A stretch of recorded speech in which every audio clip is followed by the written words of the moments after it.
Lods, ito yung pasalubong ng amo ko galing sa Yoki.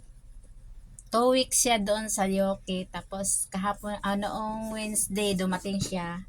Ito yung pasalubong niya. Tingnan natin kung ano to. Akala ko, para namang chocolate. Ay.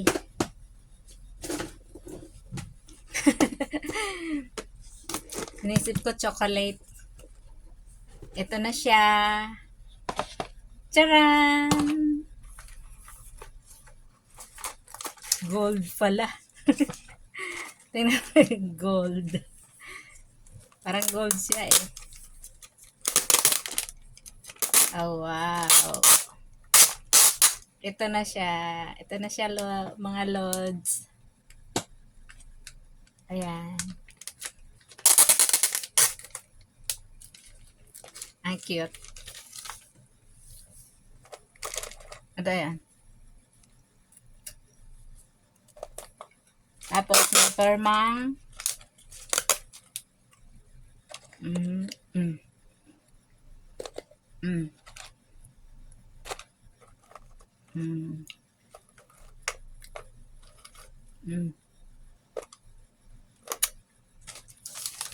That's it.